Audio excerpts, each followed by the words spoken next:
اقرأ أخيا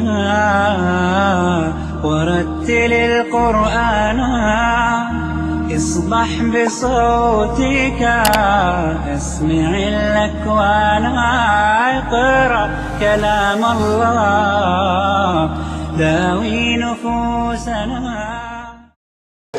السلام عليكم ورحمة الله.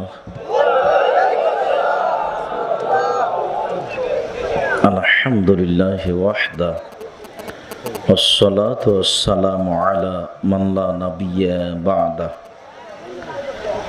أما بعد فأعوذ بالله من الشيطان الرجيم لئن أشركت ليحبطن عملك. عن أبي هريرة رضي الله تعالى عنه قال قال رسول الله صلى الله عليه وسلم أكبر الكبائر ثلاثة الإشراك بالله وعقوق الوالدين وشهادة الزور وفي رواية قول الزور রাহুল বুখারী মুসলিম। সম্মানিত উপস্থিতি, প্রশংসা আল্লাহর জন্য, শান্তি অবতীর্ণ হোক আল্লাহর রাসূলের উপর সাল্লাল্লাহু আলাইহি ওয়াসাল্লাম। আজকের দিনই বৈঠকে সংক্ষিপ্ত সময়ে বক্তব্যের বিষয় শিরক।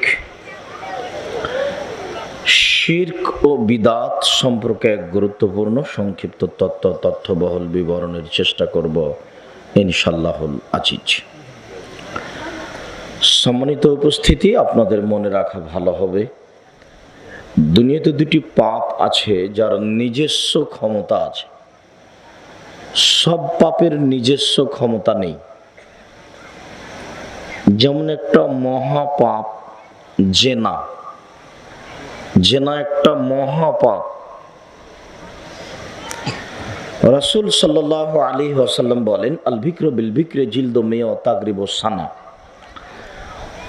অবিবাহিত ছেলে মেয়ে যদি জেনা করে তাহলে তাকে 100 লাঠি পিটিয়ে এলাকা থেকে 1 বছরের জন্য তাড়িয়ে দিতে হবে। তিনি বলেন, আস-সাইবু বিস-সাইবা রাজম। বিবাহিত পুরুষ নারী যদি জেনা করে তাহলে তাকে ইট ঢেল পাথর দিয়ে মেরে মেরে মেরে ফেলতে হবে।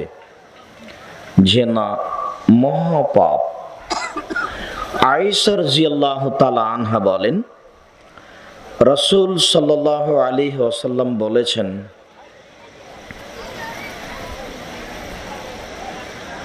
লা ইয়াহিল্লু দামু ইমরিন মুসলিম আশহাদু আল্লা ইলাহা ইল্লাল্লাহ ওয়া আন্নী মুহাম্মাদুর রাসূলুল্লাহ ইল্লা বিইহদা সালাসা। মানুষ যদি বলে আমি সাক্ষ্য দিচ্ছি আল্লাহ ছাড়া কোনো মাবুদ নেই, মানুষ যদি বলে মুহাম্মদ সাল্লাল্লাহু আলাইহি সাল্লাম আল্লাহর রাসূল এবং তার বান্দা, তাহলে এমন মানুষকে মারা যাবে না। তবে 3টা কারণে এমন মানুষকে মারা যায়, হত্যা করা যায়। আয়েশা রাদিয়াল্লাহু তাআলা আনহা বলেন, রাসূল সাল্লাল্লাহু আলাইহি ওয়াসাল্লাম বলেছেন, মানুষ যদি বলে আমি সাক্ষ্য দিচ্ছি আল্লাহ ছাড়া কোনো মাবুদ নেই, আমি সাক্ষ্য দিচ্ছি মুহাম্মদ আল্লাহর রাসূল, এমন মানুষকে হত্যা করা যাবে না। তবে 3টা কারণে এমন মানুষকে হত্যা করা যায়। 1, আত-তারিকু লিদ্বীনিহি। কেউ যদি দিন ত্যাগ করে, বলে কোরআন মাজিদ মানি না, তাহলে তাকে হত্যা করতে হবে। তবে তার বাঁচার পথ আছে। তার গলায় সরকারিভাবে ফাঁস দেওয়া হয়েছে, ফাঁস টান টান, তখনও বলছে ভুলেছে কোরআন মাজিদ আল্লাহর বিধান, আমি কথা ফিরিয়ে নিলাম, তাহলে তাকে ফাঁস থেকে নামিয়ে নিতে হবে। তবে এই কারণটা হচ্ছে হত্যার যোগ্য। 2, মাইয়াকতুল নাফসান ফাইকতাল। কেউ যদি কোনো মানুষকে হত্যা করে তাহলে তাকে হত্যা করতে হবে, এর নাম কিসাস। তবে এর বাঁচার পথ আছে। সরকারিভাবে তার গলায় ফাঁস দেওয়া হয়েছে, তখন ওই যে লোকটা মারা গেছে, মেরে ফেলা হয়েছে, তার বাপ মা বলছে আমরা কেসাস নিব না, মাফ করে দিলাম, মাফ করে দিলাম, তাহলে তার আর ফাঁসি হবে না। 3, এজাজানা বাদা ইহসানিন, কোন মানুষ যদি বিবাহ করার পরে জেনা করে তাহলে তাকে হত্যা করতে হবে। এই মানুষের বাঁচার কোনো পথই নাই দুনিয়াতে, কোনো পথই নেই। একে যদি দুনিয়াতে বাঁচাতে হয় তাহলে মোহাম্মদ সাল্লাল্লাহু আলাইহি সাল্লামকে আবার আসতে হবে। মোহাম্মদ সাল্লাল্লাহু আলাইহি সাল্লামকে এসে বলতে হবে, পৃথিবীর মানুষ শোনো, আমি বলেছিলাম বিবাহ করার পরে কেউ যদি জেনায় লিপ্ত হয় তাহলে তাকে হত্যা করতে হবে, আমি কথা ফিরিয়ে নিলাম। যেহেতু মোহাম্মদ সাল্লাল্লাহু আলাইহি সাল্লাম কিয়ামত পর্যন্ত আর কোনোদিন আসবেন না, কাজে এই সিদ্ধান্ত কিয়ামত পর্যন্ত আর কোনোদিন পরিবর্তন হবে না। বলছিলাম জেনা মহাপাপ, এরপরেও তার কোনো নিজস্ব ক্ষমতা নেই। কেউ যদি জেনা করে ফেলে, যদি তোবা করে, ক্ষমা হয়ে যাবে। আর যদি তোবা না করে তাহলে এই পাপের পাল্লায় বিচারের মাঠে উঠে যাবে। জেনা যত বড়ই পাপ হোক, তার নিজস্ব কোনো ক্ষমতা নেই। তোবা করলে ক্ষমা হবে, না করলে বিচারের মাঠে এটা পাপের পাল্লায় উঠে যাবে। কিন্তু দুনিয়াতে দুটো পাপ আছে যার নিজস্ব ক্ষমতা আছে। তার একটা পাপের নাম শিরক, আর একটা পাপের নাম বিদআত।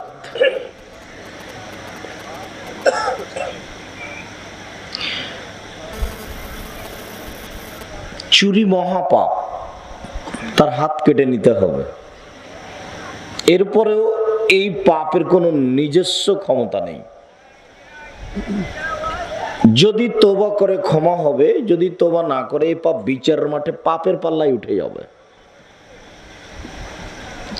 সুদ মহাপাপ, এরপরেও তার কোনো নিজস্ব ক্ষমতা নেই। মানুষ তোবা করলে এটা ক্ষমা হয়ে যাবে, তোবা না করলে এটা পাপের পাল্লায় উঠে যাবে। কিন্তু দুনিয়াতে দুটো পাপ আছে, তার নিজস্ব ক্ষমতা আছে। তার একটা পাপের নাম শিরক, আর একটা পাপের নাম বিদআত। শিরকের ক্ষমতা, শিরক কি করতে পারে? শিরক অতীতের নেকিকে নষ্ট করতে পারে। শিরক আল্লাহর মানের হানি করতে পারে। শিরক করলে আল্লাহর মান হানি হয়।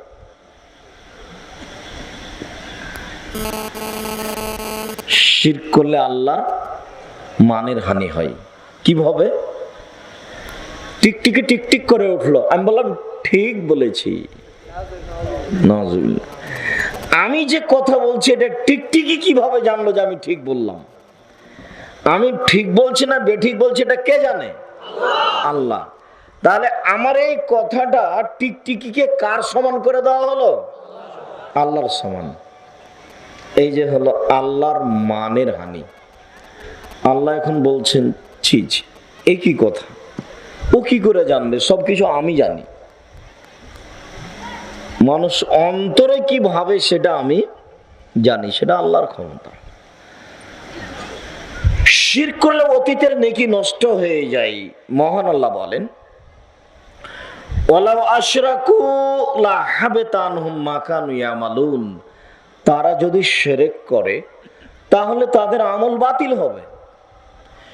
শিরক করলে আমল বাতিল হবেই হবে, এ কথা আল্লাহ তাআলা বলেন। শুধু সাধারণ জনগণ নয়, আল্লাহ বলছেন আমাদের নবীকে, যে মোহাম্মদ সাল্লাল্লাহু আলাইহি ওয়াসাল্লাম, আপনিও যদি শিরক করেন তাহলে আপনার আমল বাতিল হবে। লাইন আশরাকতা, মোহাম্মদ আপনিও যদি শিরক করেন, লা ইয়াহবাতান্না আমালুক, তাহলে আপনার আমল বাতিল হবে। সাধারণ জনগণের তো হবেই। নবী যদি শিরক করেন তবুও তার আমল বাতিল হবে। শিরক করলে অতীতের নেকি নষ্ট হয়ে যায়। শিরক করলে আল্লাহকে হেয় তুচ্ছ করা হয়। শিরক করলে আল্লাহকে অপমান করা হয়। শিরক করলে আল্লাহকে খাটো করা হয়।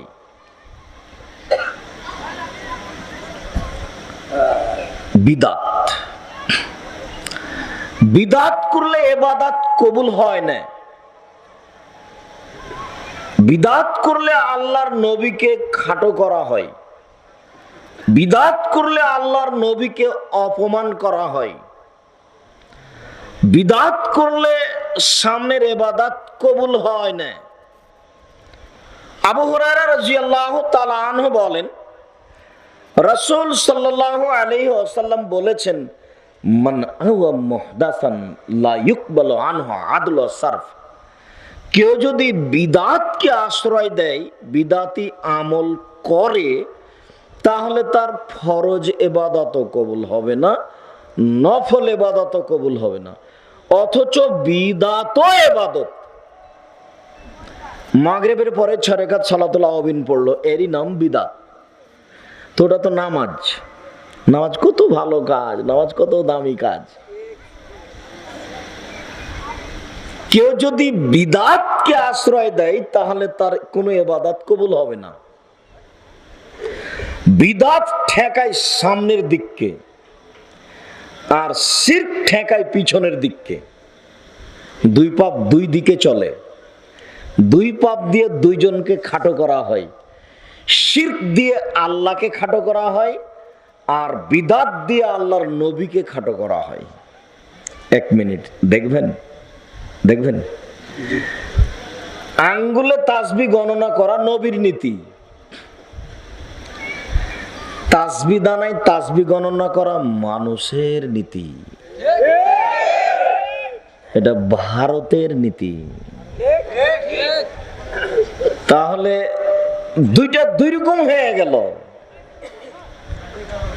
রাসূল সাল্লাল্লাহু আলাইহি ওয়াসাল্লাম করলেন এইটা, আর আমি আর আপনি করছি এইটা। তাহলে আল্লাহ রাসূল কষ্ট পাবেন। আমি বললাম এইটা, আর আপনি বলছেন এইটা। যেমন আপনাকে আমি মাঝে মধ্যে বলে থাকি যে 2016 সালে হজ সফরে গেছিলাম, তো ঢাকা বিমানবন্দর, ঢাকা হাজি ক্যাম্পে ঢুকলাম যাওয়ার উদ্দেশ্যে। দেখি একজন বেশ উঁচু লম্বা জোয়ান মানুষ, মাথায় বিশাল পাগড়ি, তো বসে সবাইকে শিখাচ্ছেন। বলেন, লাব্বাইক আল্লাহুম্মা লাব্বাইক, লাব্বাইক লা শারীকা লাক, লাব্বাইক ইন্নাল হামদা ওয়া নি'মাতা লাকা ওয়াল মুলক লা শারীকা লাক। আল্লাহ, তোমার দরবারে আমি উপস্থিত, আমি তোমার দরবারে উপস্থিত। প্রশংসা তোমার, অনুগ্রহ তোমার, রাজত্ব তোমার, কোনো শরীক নাই তোমার। লাব্বাইক আল্লাহুম্মা লাব্বাইক, লাব্বাইক লা শারীকা লাক, লাব্বাইক ইন্নাল হামদা ওয়া নি'মাতা লাকা ওয়াল মুলক লা শারীকা লাক। তখন আমি বলছি, মাওলানা সাহেব, শেষে এইটা যে এলাম লামে বলতে হবে। জিদ্দায় বিমান নামার 10-15 মিনিট আগে, মক্কা থেকে প্রায় 92 কিলোমিটার দূরে এলাম লাম। ভারত, বাংলাদেশ, পাকিস্তান, এমান যখন এই জায়গার উপর দিয়ে আসবে, তখন তারা বলবে, লাব্বাইক উমরাতান, আমি উমরার জন্য উপস্থিত। লাব্বাইক আল্লাহুম্মা লাব্বাইক, লাব্বাইক লা শারীকা লাক, লাব্বাইক ইন্নাল হামদা ওয়া নি'মাতা লাকা ওয়াল মুলক লা শারীকা লাক। তখন আমাকে বলছে যে ইয়ালাম লাম কেন, বাড়ি থেকে ইহরাম বাঁধলে হবে? বলছে নবী বলেছেন ইয়ালাম লাম, আর আমি বলছি বাড়ি। বুঝাতে পারলাম না মনে হয়? এরই নাম নবীকে খাটো করা, এরই নাম বিদাত। শিরক মানুষের ধারণায় ভালো কাজ, বিদাতও মানুষের ধারণায় ভালো কাজ। গাড়িটা যখন রাজশাহী থেকে, ঢাকা থেকে ছুটেছে যাবে চট্টগ্রাম, বারবার ড্রাইভার কন্ট্রাক্টরকে বলছে, কন্ট্রাক্টর মাজারে 10টা টাকা দাও গো, মাজারে 10টা টাকা দাও। ড্রাইভারের মাথায় কাজ করছে যে মাজারে 10টা টাকা দিলে গাড়িটা আমার অ্যাক্সিডেন্ট হবে না। তাহলে শিরক তার ধারণায় ভালো কাজ। আর আপনার মা বলছে যে মাগরিবের পরে 6 রাকাত যদি সালাতুল আওয়াবিন নামাজ পড়ি, তাহলে 12 বছরের ইবাদত হলো 1/6। এত বড় সুযোগ ছাড়ি কি করে? তার নাম বিদাত। ওটাও ভালো কাজ। মানুষের ধারণায় শিরকও ভালো কাজ, মানুষের ধারণায় বিদাতও ভালো কাজ। দুনিয়াতে যদি পাপ আছে, তার নিজস্ব ক্ষমতা আছে। তার একটা পাপের নাম শিরক, আর একটা পাপের নাম বিদআত। আজকে সংক্ষিপ্ত শিরকের আলোচনা হবে, বিদআতের নয়। তবে এতটুক যে একটা ছোট্ট কথা দিয়ে সামনের দিকে চলি। আল্লাহ তাআলা বললেন, ইয়া আইয়ুহাল্লাযীনা আমানু সাল্লু আলাইহি ওয়া সাল্লিমু তাসলিমা। পৃথিবীর মানুষ যারা তোমরা ঈমান এনেছো, নবীকে সালাম দাও, নবীর উপরে দুরূদ পড়ো। নবীকে সালাম দাও, নবীর উপরে দুরূদ পড়ো। পৃথিবীর মানুষ তোমরা যারা ঈমান এনেছো, তোমরা নবীকে সালাম দাও, নবীর উপরে দুরূদ পড়ো। তখন সাহাবীগণ আল্লাহর নবীকে বলছেন, আল্লাহর নবী, আপনাকে তো সালাম দিতে জানি, আপনার উপরে তো দুরূদ পড়তে জানি না, এইটা কিভাবে পড়ব? এটা সাহাবীগণ জানতে চাইলেন। সাহাবীগণ বলছেন যে আপনাকে তো আমরা সালাম দিতে জানি, কিন্তু দুরূদ কিভাবে পড়তে হবে সেইটা তো জানি না, সেটা বলে দেন। তখন আল্লাহ রাসূল বলছেন, কুলু, তোমরা বলো, আল্লাহুম্মা সাল্লি আলা মুহাম্মাদিন ওয়া আলা আলি মুহাম্মাদ কামা সাল্লাইতা আলা ইব্রাহিম ওয়া আলা আলি ইব্রাহিম ইন্নাকা হামিদুম মাজিদ। আল্লাহুম্মা বারিক আলা মুহাম্মাদিন ওয়া আলা আলি মুহাম্মাদ কামা বারাকতা আলা ইব্রাহিম ওয়া আলা আলি ইব্রাহিম ইন্নাকা হামিদুম মাজিদ। এটা আল্লাহর নবী বলে দিলেন। এই স্থানে এখন মানুষ যদি বলে, আল্লাহুম্মা সাল্লি আলা সাইয়্যিদিনা মাওলানা নাবিয়ানা মুহাম্মদ, এটা একটা দরুদ। এইটা যদি নবীর পক্ষ থেকে থাকে ভালো, আর যদি নবীর পক্ষ থেকে না থাকে তাহলে কি হবে? আমি আপনাদের এই বৈঠকে আজকের জন্য বেদাত বলছি না, আজকের জন্য বলছি 6 মাস সময় থাকলো এই দুরূদ আল্লাহর নবী বলেছেন কিনা আগে তদন্ত করেন। যদি আল্লাহর নবী বলে থাকেন সবাই বলবেন, আমরাও বলবো। আর যদি আল্লাহর নবী বলে না থাকেন তাহলে করণীয় কি, সেইটা কথা। বালাগাল্লোলা ওয়া কামালিহি কাশাফাদ্দু জাবে জামালিহি হাসনাত জামিউ খিসালিহি সাল্লু আলাইহি ওয়া আলিহি। এটা একটা দুরূদ। যদি এটা নবীর না হয় তাহলে কি করতে হবে, এইটা আমার কথা। আমি ছাড়তেও বলিনি, ধরতেও বলিনি, আপাতত আজকে। এইখানে আরেকটু কথা আমি দেখাচ্ছি, মনে কেউ কষ্ট নেবেন না। যদি খারাপ লাগে তাহলে বক্তব্য শেষে বলবেন, আব্দুর রাজ্জাক সাহেব আপনাকেও সালাম, আপনার বক্তব্যকেও সালাম। আর যদি ভালো লাগে তাহলে মানার জন্য আমাদের পক্ষ থেকে আন্তরিকভাবে অনুরোধ রইল। সম্মানিত দিনী ভাই বোন, একটু দেখেন তো এদিকে। ইয়া আইয়ুহাল্লাযীনা আমানু আতিউল্লাহ ওয়া আতিউর রাসূলা ওয়া লা তুবতিলু আমালাকুম। অত্র আয়াতে 3টা বাক্য আছে। পৃথিবীর ঈমানদার পুরুষ নারী, তোমরা আল্লাহকে মেনে চলো, রাসূলকে মেনে চলো, তোমাদের আমল বাতিল করো না। 3 নম্বর বাক্যের সাথে আগের 2টা বাক্যের কোনো মিল বুঝলাম না। এক, আল্লাহকে মেনে চলো, রাসূলকে মেনে চলো, তোমাদের আমল বাতিল করো না। ভালোভাবে বুঝতে পারলাম না। 3 নম্বর বাক্যের সাথে আগের 2টির বাক্যের মিল বুঝলাম না। এইভাবে বললে ভালো হতো, আল্লাহকে মেনে চলো, নবীকে মেনে চলো, তাহলে জান্নাত পাবা। ভালো লাগছে না? দেখেন না, আবার দেখেন, আল্লাহকে মেনে চলো, নবীকে মেনে চলো, তাহলে তোমরা জান্নাত পাবা। মিল হচ্ছে না কথা? কিন্তু আল্লাহ এইভাবে বলেননি। আল্লাহ তাআলা বলছেন, আল্লাহকে মেনে চলো, রাসূলকে মেনে চলো, তোমাদের আমল বাতিল করো না। এটা কি হলো? এটা হলো এই, যে আল্লাহকে মেনে চলতে যদি 19-20 হয়, আমল বাতিল হবেই, হুজুর যত বড়ই হোক। 2, রাসূলকে মেনে চলতে যদি 19-20 হয়, তাহলে আমল বাতিল হবেই, পাগড়ি যত বড়ই হোক। কোন মানুষ রেহাই পাবে না। আল্লাহকে মেনে চলা কেটে যায় শিরক করলে,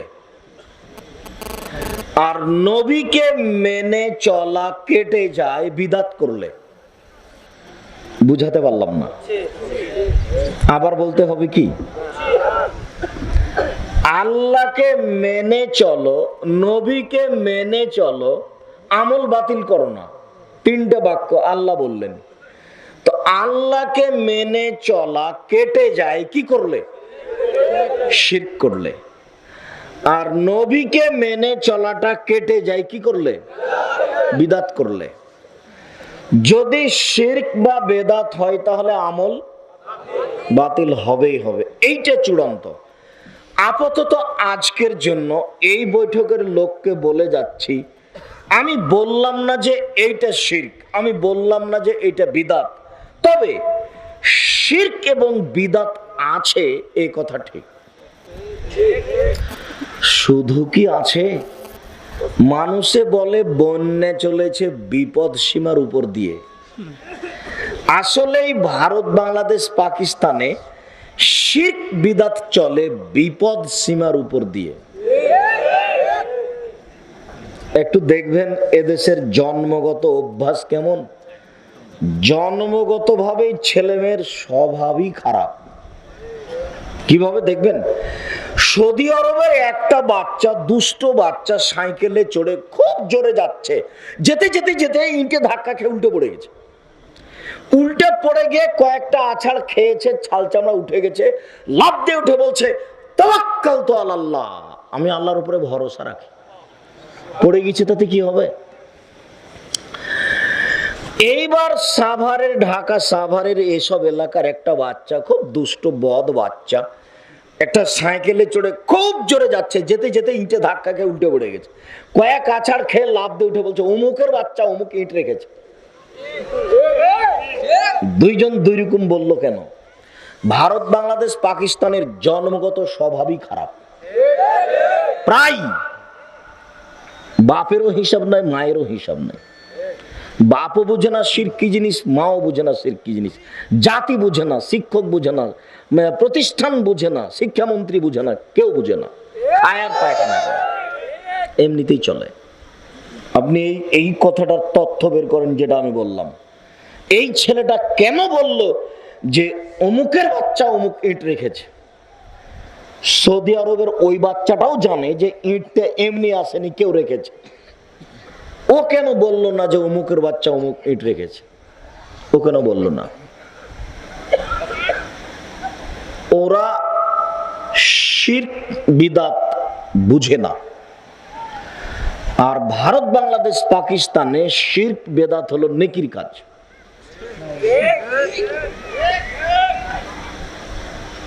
সিলেট, চট্টগ্রাম, বরিশাল এদেশের অন্তর্ভুক্ত জেলা।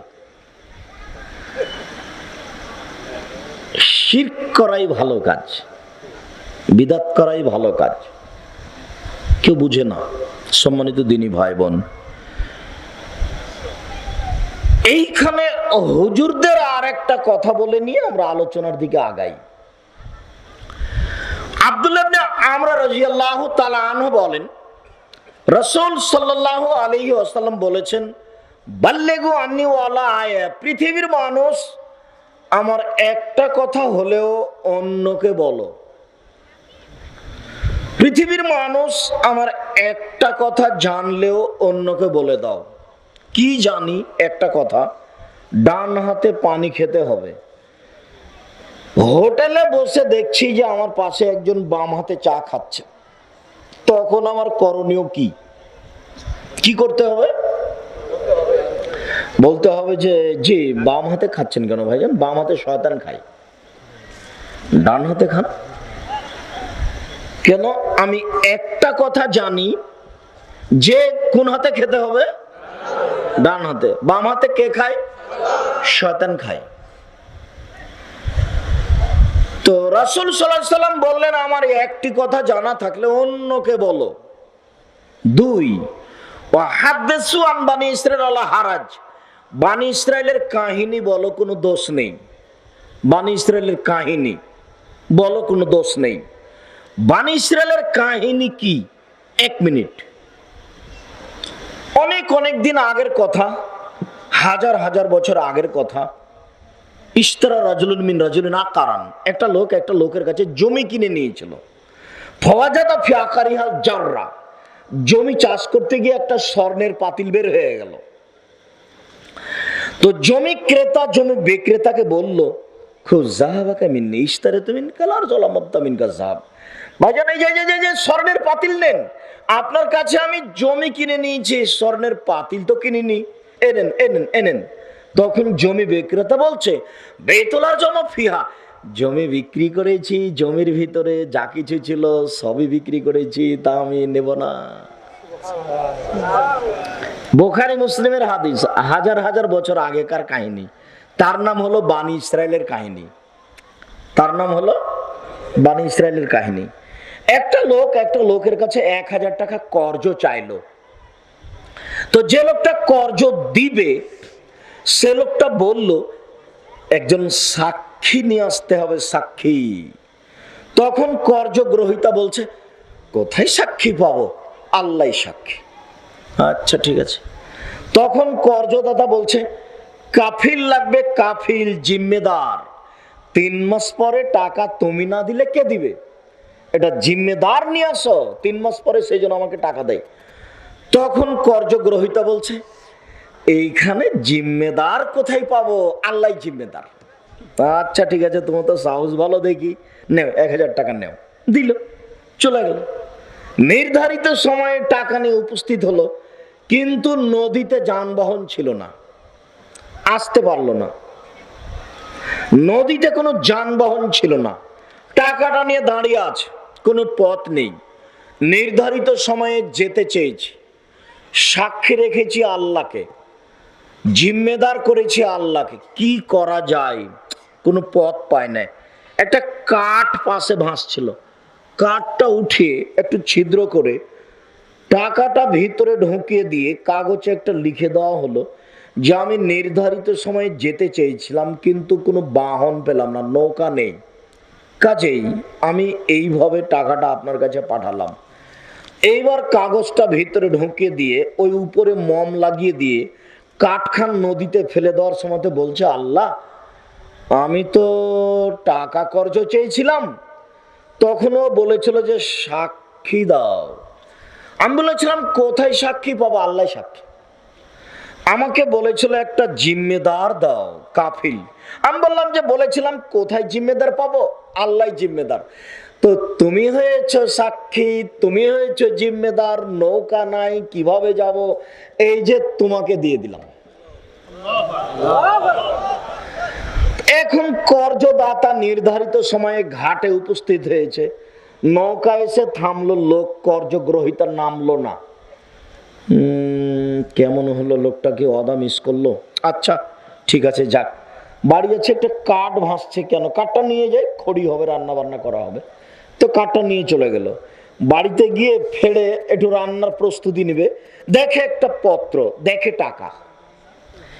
এ হলো বুখারী মুসলিমের ঘটনা, বুখারী মুসলিমের হাদিস, হাজার হাজার বছর আগেকার কাহিনী। আল্লাহ নবী বললেন, পৃথিবীর মানুষ, আমার একটা কথা জানা থাকলে অন্যকে বলো। 2, পৃথিবীর মানুষ, বানি ইসরাইলের কাহিনী বলো, কোনো দোষ নেই। 3 নম্বর কথা, ওমান কাযাবা আলাইয়া মুতাআম্মিদান ফালিয়াতাবাওয়া মাকাদাহু মিনান নার, কেউ যদি কোনো কথা আমার নামে বলে, সেই কথা যদি আমার না হয়, তাহলে তার থাকার জায়গায় জাহান্নাম, পাগড়ি যত বড়ই হোক। বুঝাতে পারিনি কথা, আরো সময় লাগবে মনে হয়। জি, যারা আপনারা পুরাতন একাধিক দিন শুনেছেন তাদের তো বুঝাই আছে, কিন্তু যারা এসব কথা শুনেনি তাদের কাছে এখনো মনে হয় কিছুটা অস্পষ্ট আছে। এক আমার একটি কথা জানা থাকলে অন্যকে বলো। বলেন তো একটা কথা কি দিয়ে বুঝালাম? ডান হাতে পানি খাওয়া দিয়ে। বানি ইসরায়েলের কাহিনী বলো। বলেন তো বানি ইসরায়েলের কয়টা কাহিনী শোনালাম? দুইটা। বানি ইসরায়েলের কাহিনী বলো, কোনো দোষ নেই। 3, কেউ যদি কোনো কথা বলে সেই কথা যদি আমার না হয় তাহলে তার থাকার জায়গায় জাহান্নাম। এখন হুজুর বক্তৃতায় বলছেন, কোন কবরের পাশ দিয়ে যদি কোন মওলানা মানুষ হেঁটে যায় তাহলে 40 দিন কবরের শাস্তি বন্ধ থাকবে। এটাও তো একটা বক্তৃতা। এইটা যদি রাসূলের না হয় তাহলে বক্তার কি হবে? তার থাকার জায়গা হবে জাহান্নাম। এইটা আমি বুঝাতে পারছি কিনা সেটা আমি চেষ্টা করছি। এটুকু বুঝালে অন্তত আজকের এখানে আসাটা সার্থক হয়েছে। টাকা পয়সা অনেক খরচ হয়েছে, সব মিলে ভালোই হয়েছে। আব্দুর রাজ্জাক সাহেবকে শতবার ঘুরে 3 বছর ঘুরে পাওয়া যায় না, তো হাজী ফজলুর রহমানের মাধ্যমে সহজে পাওয়া গেল। ওনাকে আর ছাড়া যাবে না, তবে কঠিন। একদিন যদি প্রোগ্রাম নোট করি তাহলে আমার অনুমানে প্রায় 200 হতে পারে। একদিনের প্রোগ্রাম দিয়ে 3 বছর চলবে প্রায়। তাহলে আপনি কি বললেই হবে? তবে আপনাকে আমি ভালোবাসি, অন্তর থেকে ভালোবাসি। জাতির যদি রাস্তাঘাট করে দিতে না পারি, জাতির যদি স্কুল কলেজ করে দিতে না পারি, জাতিকে চূড়ান্ত সঠিক ধর্ম দিতে পারবো ইনশাআল্লাহ। ধর্মের ব্যাপারে জাতিকে ফাঁকি দিয়ে পরকাল হারাতে রাজি নই। অন্তত এই ব্যাপারে নিশ্চিত থাকবেন। হুব্বুল ওয়াতান মিনাল ঈমান, দেশকে ভালোবাসা ঈমানের অঙ্গ। এটা যদি হাদিস না হয় তাহলে যারা পড়ছে পড়াচ্ছে তাদের কি হবে? মুকশেদুল মুমিনিন বই এক জায়গাতে লেখা আছে, 1 ওয়াক্ত নামাজ কাজা করলে 80 হোক বা জাহান্নামে থাকতে হবে। এইটা যদি রাসূলের কথা না হয় তাহলে কি হবে? মুকশেদুল মুমিনিন বই একটা হেডলাইন আছে, অবিবাহিত ছেলে মেয়ের পড়া নিষেধ। তো যে দেখে সেই পড়ে, যে দেখে সেই পড়ে, যে দেখে সেই পড়ে। ব্যাপারটা এখানে কি লেখা আছে না, হেডলাইনই ঠিক হয়নি। এখন হেডলাইনে বলা হচ্ছে সূর্যগ্রহণের সময় স্ত্রী মিলন হলে ছেলে ল্যাংড়া হয়, চন্দ্রগ্রহণের সময় স্ত্রী মিলন হলে ছেলে খোড়া হয়, ভরা পেটে স্ত্রী মিলন হলে ছেলে টেরা হয়, সফরের পূর্বে স্ত্রী মিলন হলে ছেলে কানা হয়। এইভাবে কথাগুলি লিখতে লিখতে লিখতে প্রায় 16 পৃষ্ঠা লিখেছেন। আল্লাহ তুমি দয়া করো, একটা কথাও ঠিক নয়। এগুলো বই লেখা আছে। আল্লাহ বলছেন, কি বলে? নিসাউকুম হারসুল লাকুম ফাতু হারসাকুম আন্না শি'তুম। পৃথিবীর মানুষ তোমাদের স্ত্রী, তোমাদের ক্ষেত। আল্লাহ বলছেন পৃথিবীর মানুষ তোমাদের স্ত্রী, তোমাদের জমি। তোমরা তোমাদের স্ত্রীর কাছে আসো তোমাদের ইচ্ছে মতো। সকালেই কি, বিকেলেই কি, দুপুরেই কি, ভরা পেটি কি, খালি পেটি কি, চন্দ্রগ্রহণ লাগলেই কি আর না লাগলেই কি, তোমাদের বউ, তোমরা তোমাদের বউয়ের কাছে আসো তোমাদের ইচ্ছা মতো। আমি আল্লাহ বলছি তোমাদের ইচ্ছা মতো।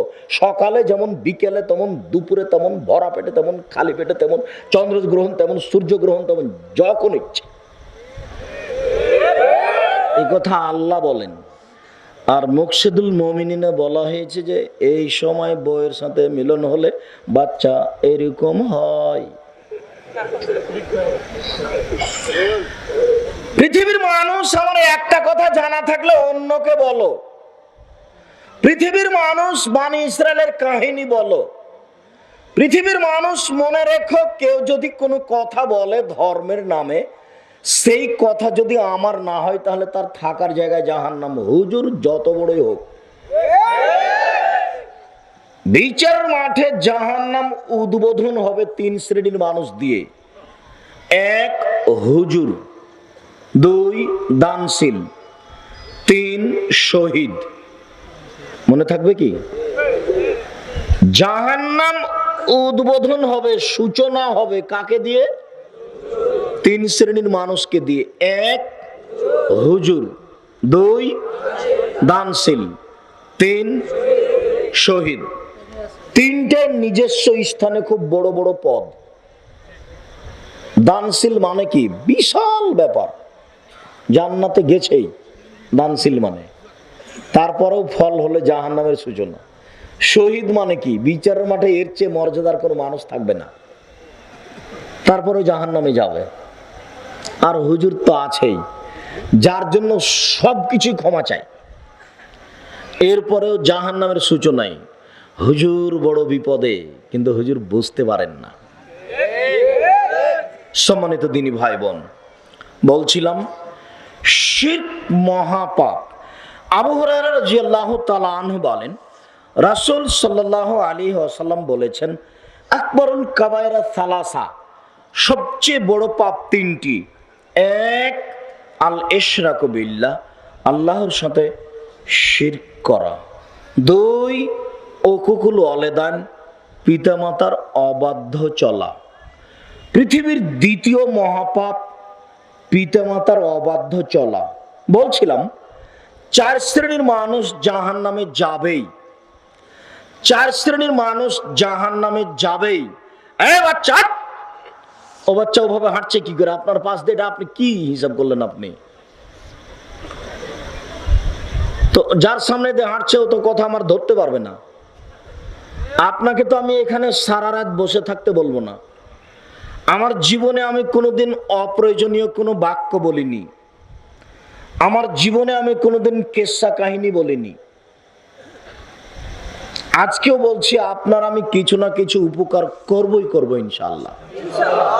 আপনি একটু ধৈর্য ধারণ করেন, জায়গা পান আর না পান, জায়গা পেলে বসে থাকুন, আর না পেলে এক পায়ে হয়ে দাঁড়িয়ে থাকুন। আমি আপনার জন্য এসেছি। আপনি যদি এখন কোথাও কথা বলেন আমি খুব কষ্ট পাব, এবং আপনাকে আমি মনে করব আপনি একটা পশু প্রাণীর মতো মানুষ। আমি এ কথা বলিনি, এ কথা আল্লাহ বলেছেন, বুঝে না ওরা অন্তর আছে, বুঝে না, দেখেও দেখে না ওরা চক্ষু আছে, দেখে না, শোনেও শোনে না ওরা কান আছে, শোনে না। উলাইকা কাল আনআম, তারা পশু প্রাণীর মতো, তারা গরু ছাগলের মতো, তারা কুকুর শ্রীগলের মতো, বালুহাজাল, বরং তার চেয়ে খারাপ। আল্লাহ মানুষকে বলছেন যে ওরা পশু প্রাণীর মতো।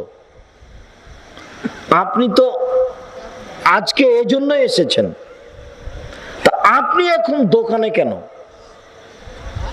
আপনি এখন চলাচল করছেন কেন? নিজেকে কি গরু ছাগল মনে করেন? পশু প্রাণী মনে করেন? তা করবেন কেন? আমি তো আপনার জন্য এসেছি, আর আপনাকে তো আমি সারা রাত এখানে বসে থাকতে বলবো না। আমি ঘন্টার ঘন্টা ওয়াচ করতে পারি না। অতএব আপনি কিছুক্ষণ হলেও ধৈর্য ধারণ করুন। যদিও নির্বাচন করে দল করে করে আপনার মাথা নষ্ট হয়ে গেছে, সবই এখন পায়খানা, ভালো কিছু নেই। মন্দটাই আপনার মাথায় জেগে আছে, আর একজনকে কেমনে দমাবো, এইটা আপনার কাজ। একটা সিগারেট দিলে আপনি নেচে বেড়ান, অমুকের চরিত্র ফুলের মতো পবিত্র। তোমরা অত সাড়া দিও না, শরম পাওয়া। কাজে অত সাড়ার দরকার নাই, চুপ থাকো। তোমার মা কিন্তু এখানে বসে আছে ফ্যাশন বোরকা পরে। ফ্যাশন বোরকা বুঝো, পা বাড়াইলে আর এক কালার বের হয়। তো তোমার মায়ের যদি লজ্জা থাকে তাহলে এই বোরখা পরে কি করে? এটা বোরখা হলো কি করে? আবার কোমর চিকন।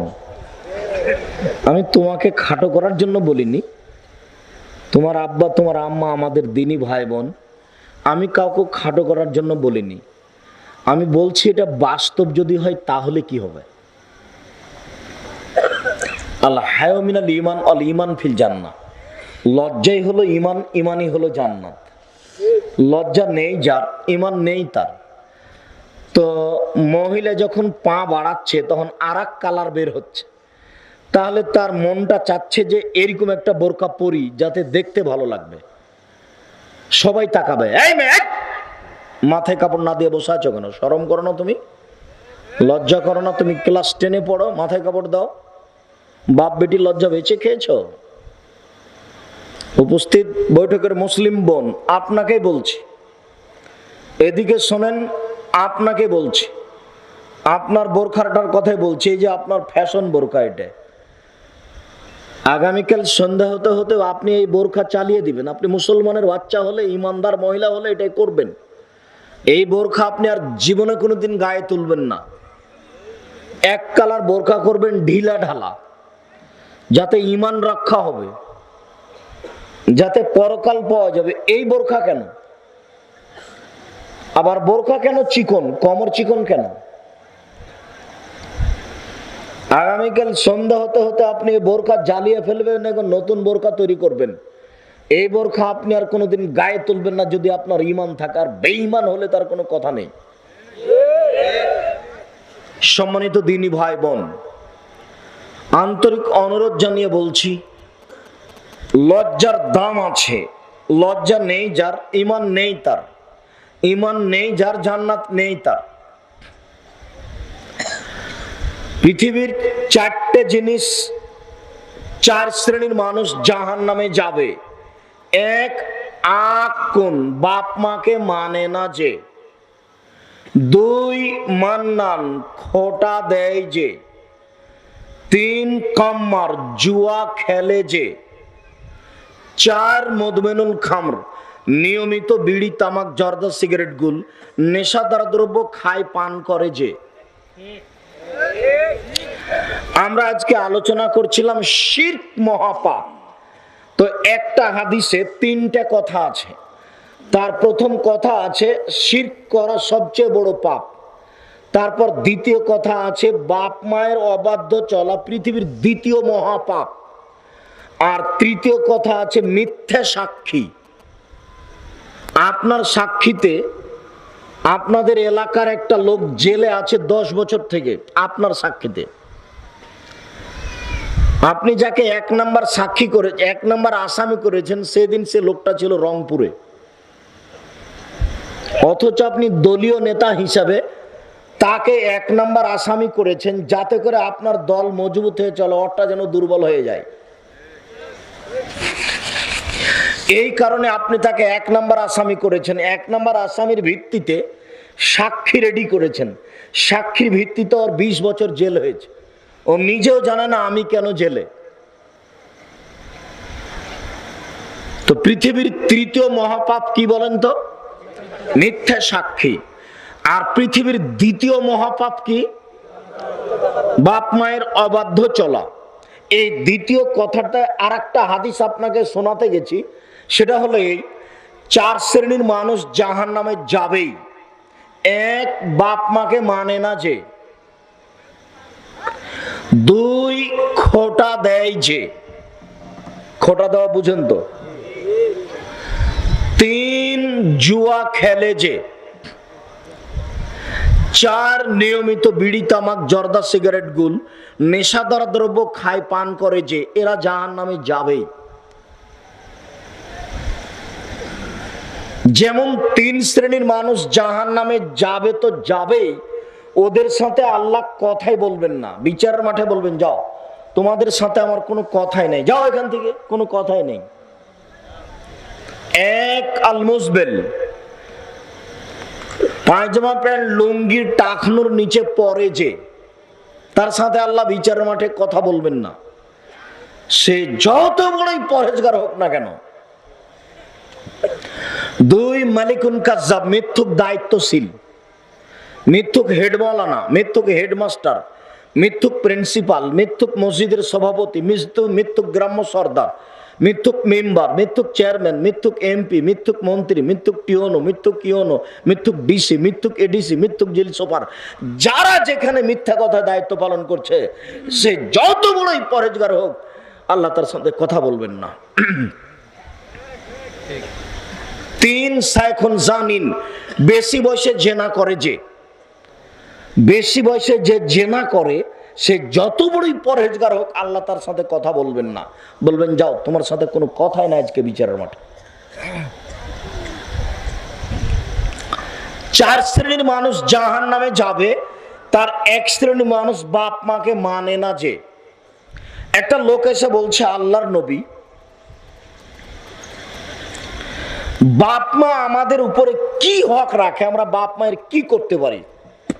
তখন আল্লাহ রাসূল বলছেন, বলো কি? হুমা জান্নাতুকা নারুকা, তারাই দুজন তোমার জাহান্নাম, তারাই দুজন তোমার জান্নাত, ওরাই তোমার জাহান্নাম, ওরাই তোমার জান্নাত। বাপ মা তোমার জাহান্নাম, বাপ মা তোমার জান্নাত, ওরাই তোমার জাহান্নাম, ওরাই তোমার জান্নাত। একটা লোক এসে বলছে, আল্লাহ নবী, আমি যুদ্ধ করতে যেতে চাই। আল্লাহ রাসূল বলছেন, তোমার মা আছে? তোমার মা? জি, আমার মা আছে। তখন আল্লাহ রাসূল বলছেন, আলজেমাহা, মাকেই চেপে ধরো, ফাইনাল জান্নাত ইনদা রিজলিহা, জান্নাত তার পায়ের নিচে আছে। জান্নাত তোমার মায়ের পায়ের নিচে আছে, জান্নাত তোমার মায়ের পায়ের পাশে আছে, তোমাকে যুদ্ধে যেতে হবে না। এইখানে একটা কথা 1 মিনিটের জন্য আমি বলেছি, যে যেদিন আপনি আপনার মায়ের কোলে ছিলেন, ঘন ঘন পেশাব করছিলেন, সেদিন আপনার মা একটু আদর করে বলছিল, গায়ে আঘাত করে, এই অত পেশাব করিস কেন রে, একবারে বিছানাটাকে ভিজিয়ে ফেলেছে। যেদিন আপনি ছিলেন আপনার মায়ের কোলে, দুধ খাচ্ছিলেন, সেদিন বারবার পেশাব করার কারণে আপনার মা একটু ছোট্ট করে আঘাত করেছে, আদর করে, এই অত পেশাব করিস কেন রে, একবারে বিছানাকে ভিজিয়ে ফেললি। এরকম একটা মা বলল, এটা জায়েজ। কিন্তু আপনার মায়ের বয়স এখন 80 বছর, বিছানায় পড়ে আছে, বিছানায় পেশাব পায়খানা করে, এখন আপনি ঢুকে খালি বললেন, কি যে করি, একেবারে গন্ধে ঢোকা যায় না, আর জান্নাত হবে না। একদিন আপনি ছিলেন আপনার মায়ের কোলে, এখন আপনার মা আপনার কোলে। কেন? আপনার স্ত্রী আপনার মাকে দেখবে না, আপনার মা গালি দেয় আপনার বউকে, কথাও ঠিক। আর আপনার একটা বোন, তাই সে লন্ডনে থাকে, তো এখন আপনার মাকে দেখবে কে? বউ তো দেখবে না, বোন তো নেই। তাহলে এখন পেশাব করাবেন আপনি, পায়খানা করাবেন আপনি, পানি পরিষ্কার খরচ করে দেবেন আপনি, কাপড় পরাবেন আপনি, গোসল দেওয়াবেন আপনি, হাসপাতালে নিয়ে যাবেন আপনি, কোলে করে থাকবেন আপনি, পিঠে করে থাকবেন আপনি। একদিন ছিলেন আপনি আপনার মায়ের কোলে, এখন আপনার মা আপনার কোলে। বুঝাতে পারিনি কথা? যা প্রয়োজন আছে তাই করাবেন, গোসল দেওয়াবেন, কাপড় বদলাবেন, কাঁধে করে থাকবেন, পেশাব করাবেন, পায়খানা করাবেন, যা প্রয়োজন আছে সবকিছু করবেন। 4 শ্রেণীর মানুষ জান্নাতে যাবে না। তার 1 শ্রেণীর মানুষ বাপ মাকে মানে না। যে বলছিলাম, পৃথিবীর দ্বিতীয় মহাপাপ বাপ মাকে অমান্য করা। আব্দুল্লাহ ইবনে মাসউদ রাদিয়াল্লাহু তাআলা আনহু বলেন, রাসূল সাল্লাল্লাহু আলাইহি সাল্লামকে জিজ্ঞাসা করা হয়েছিল, আইয়ুয যামবি আকবার, আল্লাহ রাসূল সবচেয়ে বড় পাপ কি বলেন তো? সবচেয়ে বড় পাপ কোনটা? এটা জিজ্ঞাসা। তখন আল্লাহ রাসূল উত্তরে বলছেন, আনতাদুল্লাহ নিতনহা খালাকাক, তুমি আল্লাহর সাথে শিরক করবে অথচ আল্লাহ তোমাকে সৃষ্টি করেছে, এটা হলো মহাপাপ। সবচেয়ে বড় পাপ হলো আল্লাহর সাথে শিরক করা। তখন সাহাবী বলছেন, সুমায়ুন, আল্লাহ রাসূল তারপরে কোনটা, তারপরে কোনটা, তারপরে কোনটা, দ্বিতীয় মহাপাপ কোনটা? তখন আল্লাহ রাসূল বলছেন, আনতাকতুল ওয়ালাদাকা খাশিয়াতা ইয়াতামা মাক, খাদ্যের ভয়ে সন্তান হত্যা করা দ্বিতীয় মহাপাপ। তোমার মা তাহাজ্জুদ পড়ে, তোমার মাকে বলা হচ্ছে, আপা আপনার বাচ্চা কয়টা? বলছে 2টে। আপনাকে যদি বলি আপনারা কয় ভাই বোন? বলে আমরা 12 ভাই বোন, 3 মারা গেছে আর 7 জন আছে। না কতজন আছি? 9 জন আছে। যাকে এখানে আছে সবাইকে বলি, যদি সবাই বলবেন আমরা 8 ভাই বোন, আমরা 10 ভাই বোন, আমরা 12 ভাই, আমরা 16 ভাই বোন, সবাই বলবেন। আর যদি বলি আপনার ছেলে মেয়ে একটা, 2টে, হলো। ছেলে দেরিতে হোক, এ ব্যাপারে যা প্রয়োজন তা করতে পারেন। ছেলে দেরিতে হোক, কন্ডম ব্যবহার করেন, কোনো সমস্যা নেই। বড়ি খাবে বউ, পিল খাবে, খাক, কোনো সমস্যা নেই। ইঞ্জেকশন করে নেন 5 বছর, 2 বছরের, 1 বছরের জন্য, কোনো সমস্যা নেই। দেরিতে বাচ্চা নেন তাতে সমস্যা নেই, বাচ্চা বন্ধ করলেন কেন? বলেন তো দেখি, পৃথিবীতে দ্বিতীয় মহাপাপ কি? খাদ্যের ভয়ে সন্তান হত্যা করা। আর একটা বক্তব্য মনে আছে, ছেলে মেয়ে কম হলে ইহকালে লস, ছেলে মেয়ে কম হলে পরকালে লস। ছেলে মেয়ে কম হলে ইহকালে টাকা কম হবে, ছেলে মেয়ে কম উপার্জন কম। ছেলে মেয়ে কম হলে পরকালে লস। কিভাবে? যদি 10-12টা ছেলে মেয়ে হয় তাহলে 2-4টা মারা যাবে, 2-1টা মারা যাবে। ওরা বিচারের মাঠে বাপ মায়ের হাত কাপড় ধরে নিবে, দিয়ে আল্লাহকে বলবে আগে আমার বাপ মাকে জান্নাতে দেন তারপর আমি। এই যে তর্ক লাগিয়ে দিবে, জান্নাতে বাপ মাকে না দেওয়া পর্যন্ত তারা যাবে না। তো ছেলে মেয়েই যদি আপনার 2টা হয় তাহলে কয়টা মরে আর কয়টা থাকে? ছেলে মেয়ে কম হলে ইহকালে লস, ছেলে মেয়ে কম হলে পরকালে লস। উপস্থিত বৈঠকের মুসলিম বোন, এই কাজ যেন আর কোনোদিন করেন না। মহিলা ডাক্তার ওইও শয়তান, এত বাচ্চা কেন, এত বাচ্চা কেন? বলে বাচ্চা আমার হয়তো, তা আপনার কি? আপনার ঠেকা বেঁধেছে? বাচ্চা বেশি নেন, ইহকালে সুবিধা পরকালে সুবিধা। আপনারা তো নিজেরাই 10 ভাই বোন, আপনাদের কোনো সমস্যা হয়নি, বরং বাচ্চা কমে গিয়ে ক্ষতি হয়েছে। কি? আপনার মায়ের ভাতের পাতিল ছিল এত বড়, 3 কেজি চাল রান্না করতো, সারাদিন ফকিরে খেত, আপনারা খেতেন, গরুতে খেত রাতে। আর এখন ভাতের পাতিল হলে এত বড়টা, 150 চাউল ধরে, 150 চাউল ধরে। দুপুরে মেহমান এসেছে, তখন বয়ে বলছে কি করবে, যা ভাত রান্না করেছি এটা মেহমানকে দিলে সব শেষ হয়ে যাবে, এক কাজ করো চানাচুর বিস্কুট দিয়ে মেহমান বিদায় করে দাও। স্বভাবই খারাপ হয়ে গেছে, স্বভাব খারাপ হয়ে গেছে। অথচ আপনাকে আমি বারবার বলেছি, আপনার বইয়ের স্বভাব হবে আপনার মায়ের মতো, আর আপনার স্বভাব হবে আপনার বাপের মতো। আপনার বাপের স্বভাব ছিল মসজিদ থেকে ফকির ধরে আনা। এখন রাত 10টায় যদি মেহমান বাড়িতে নিয়ে যান ফকির, তাহলে বউ একবারে ধমকে বলে, হ্যাঁ তুমি রাতে ফকির ধরে নিয়ে এসছো, কে এগুলো করে? অথচ আপনার মা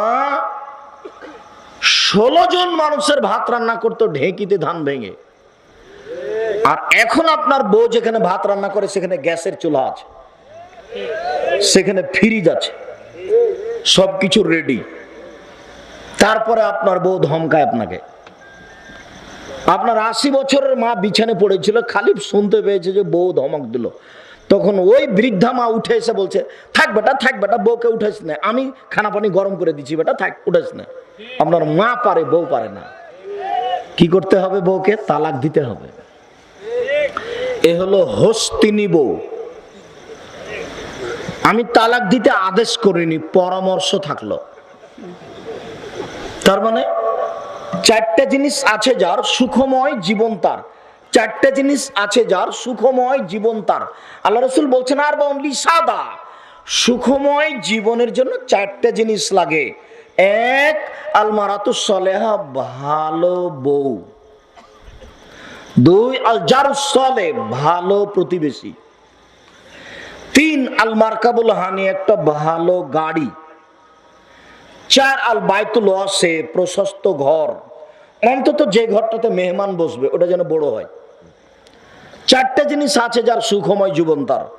প্রতিবেশী দেখবেন, প্রতিবেশী 1 মিনিট আপনার বাচ্চাটা ভাত খাওয়ার পরে প্লেটের পানিটা এভাবে চালিয়ে দিয়েছে, তো প্লেটের পানিটা গিয়ে প্রতিবেশীর দেওয়ালে পড়ে গেছে, এই যে প্রতিবেশী লেগে গেল।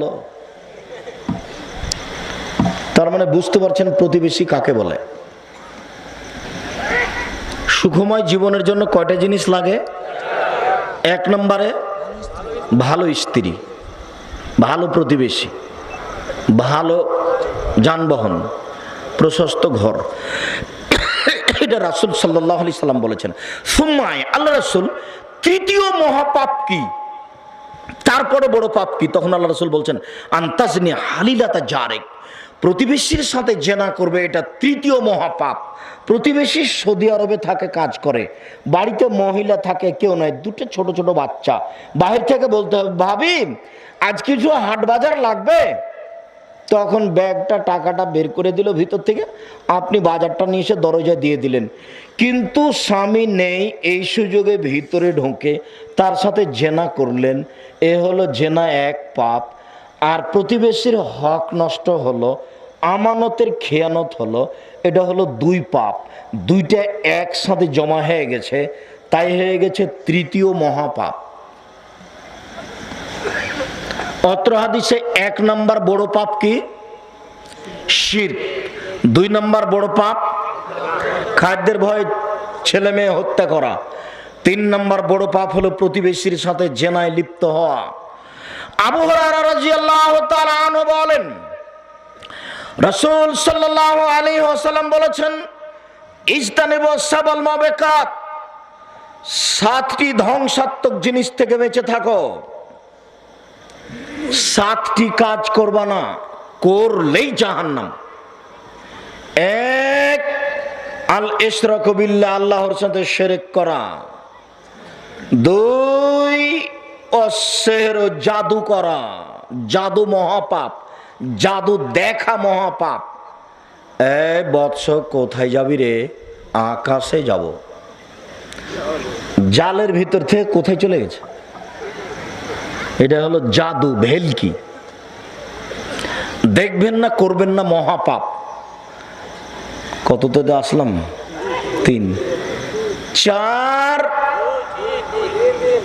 1 শিরক করা, 2 জাদু করা, 3 কাতলুন নাফস, মানুষকে হত্যা করা, 4 আকলুর রিবা, সুদ খাওয়া, 5 আকলু মালিল ইয়াতীম, এতিমের টাকা পয়সা খেয়ে নেওয়া,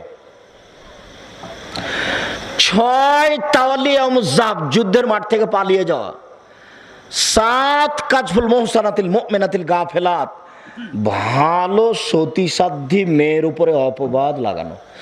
শুনেছ খালেদার ঘটনা? কি? আরে ও তো অমুকের সাথে সম্পর্ক জড়িয়ে গেছে। সে এ কথা আপনি কেন বললেন? সত্য যদি হয় তাহলে গীবত, আর যদি সত্য না হয় তাহলে অপবাদ। সত্য যদি হয় তাহলে আর পাপ ক্ষমা হবে না। যার গীবত করা হয়েছে তার কাছে ক্ষমা নিতে হবে। আর যদি মিথ্যা হয় তাহলে আপনাকে 80 লাঠি মারা পর্যন্ত আপনি আর পবিত্র হবেন না। নিজের খেয়ে কত বড় বিপদ করলেন দেখেন তো, যার সমাধাই কঠিন। মুআয ইবনে জাবাল রাদিয়াল্লাহু তাআলা আনহু বলেন, রাসূল সাল্লাল্লাহু আলাইহি ওয়াসাল্লাম বলেছেন, লা তুশরিক বিল্লাহ ওয়া ইন কুতিলতা ওয়া হুররিকতা, যদি তোমাকে জ্বালিয়ে দেওয়া হয়, যদি তোমাকে হত্যা করা হয়, তবুও তুমি শিরক করবে না। জালেম যদি জুলুম করে হত্যা করে, নিহত হয়ে যাও, শিরক করো না। জালেম যদি জুলুম করে আগুনে জ্বালিয়ে দেয়, আগুনে জ্বলে যাও, জুলুম করো না। দাদি বলছে, নানি বলছে যে তোর বাচ্চাটার গলাতে একটু তাবিজ লাগিয়ে দে, একটু গলাতে কালো সুতা পড়ে হুজুরের কাছ থেকে ফোঁক দিয়ে গলায় দিয়ে দে, বাচ্চা আর কাঁদবে না। একটু কথা মানিস না কেন? দাদি বলছে, নানি বলছে। আপনি বলবেন বাচ্চা কাঁদতে কাঁদতে কাঁদতে মরে যাক, সেটা মেনে নিব, গলায় তাবিজ দেব না। জ্বালিয়ে দেওয়া হলেও, হত্যা করা হলেও শিরক করবেন না। এই ছেলে, দেখো তো পাশে কি মহিলা কথা বলছে নাকি? একটু ভাব এরকম মনে হচ্ছে। উপস্থিত বৈঠকের মুসলিম বোন, মুখ বন্ধ রাখবেন। আপনার জন্য এসেছি, আপনি একটু লজ্জা করবেন। আর এইদিকে যারা তোমরা ছেলেরা আছো, সাবধান, কেউ যেন কথা না বলে, কেউ যেন চলাচল না করে। লজ্জা হয় না কেন? কথা বলছেন কেন? শরম হয় না? শরম হয় না কেন? হায়া হয় না কেন? কথা বলছেন কেন? কিছুক্ষণ সময় থামা যায় না? এক খেলে চেয়ে থাকেন। আনাস রাদিয়াল্লাহু তাআলা আনহু বলেন, রাসূল সাল্লাল্লাহু আলাইহি ওয়াসাল্লাম বলেছেন, আল্লাহ তাআলা বলবেন বিচারের মাঠে, সমস্ত পুরুষ নারীকে বিচারের মাঠে এক জায়গাতে জমা করে আল্লাহ বলবেন, এ আদমের ছেলে মেয়ে শোনো, আজকে তোমরা উপস্থিত হয়েছো বিচারের মাঠে পাপ নিয়ে। তোমাদের পাপ আর পাপ, আকাশ জমিন পরিপূর্ণ পাপ। তোমাদের পাপ আর পাপ, আকাশ জমিন পরিমাণ পরিপূর্ণ পাপ। পাপ নিয়ে উপস্থিত হয়েছে। শোনো, আজ যদি তোমাদের শিরকি পাপ না থাকে, তাহলে আমি আল্লাহ তোমাদের এই পাপের সমপরিমাণ ক্ষমা নিয়ে উপস্থিত হয়েছি। তোমাদের পাপ যত, আমার ক্ষমা তত। তোমাদের পাপ যত, আমার ক্ষমা তত। তোমাদের পাপ যেই পরিমাণ, আমার ক্ষমা সেই পরিমাণ। তোমাদের পাপ যেই পরিমাণ, আমার ক্ষমা সেই পরিমাণ। যদি শিরক না থাকে, আমি যদি বুঝাতে না পারি, আমি অক্ষম। রাসূল সাল্লাল্লাহু আলাইহি সাল্লাম 1450 বছর পূর্বে কথাগুলি বলেছেন, কিন্তু বুঝাতে পারলাম না। বুঝাবে কে? শতকরা 95 জন বক্তাই মিথ্যুক, শতকরা 98 জন মুফাসসির মিথ্যুক। আর কণ্ঠস্বরে বক্তব্য দেওয়া জায়েজ নয়, তবু সবাই কণ্ঠস্বরে বক্তব্য দিচ্ছে। কণ্ঠস্বরে বক্তব্য দিলে আরো বেশি কথার ভিতরে ঢোকাতে হয়, না হলে কণ্ঠ টিকে না। আর কণ্ঠস্বরে বক্তব্য হলো মিঠে, বক্তব্য দিতে হবে কঠোর কণ্ঠে। জাবের রাদিয়াল্লাহু তাআলা আনহু বলেন যে খাতাবা, যখন আল্লাহ রাসূল বক্তব্য দিতেন, অহমারা তাইনাহু, তার দুই চোখ লাল হয়ে যেত, ওয়াস্তাদা গাজাবহু, তার রাগ বেশি হয়ে যেত, ওয়ালা সাউতুহু, কণ্ঠ উঁচু হয়ে যেত, কান্নাহু মনজুর জায়স, যেন তিনি সৈন্য দলকে ধমক দেখাচ্ছেন, এই করতে হবে সেই করতে হবে। ছিল তার বক্তব্যের গতি। বক্তব্যের কারণে শরীর থেকে যা আপনার এই চাদর ঝুলে নিচে পড়ে যেত, তিনি টের পেতেন না। এত গরম হয়ে থাকতো, এত রাগ বেড়ে যেত, আর এত চোখ লাল হয়ে যেত, মুখের দিকে তাকানো যেত না। এইভাবে তিনি বক্তব্য দিতেন। সেটা এখন এরকম হয়ে গেছে। ওই যে কুমিল্লা চট্টগ্রামের দিকে যাকে উপস্থাপন করছে যে এখন আপনাদের সামনে আব্দুর রাজ্জাক সাহেব বক্তব্য দিবেন, সেও বলছে এখন আপনাদের সামনে অমুক বক্তব্য দিবে, এরকম করছে। মানে সবকিছু উল্টে গেছে। 1 ঘন্টা কিছু কোরআন হাদিস পড়লে সেটা তো মুখস্থ করা লাগবে, এমনি হবে? সব মিথ্যে দিয়ে, প্রতারণা দিয়ে, ধোকা দিয়ে চলছে।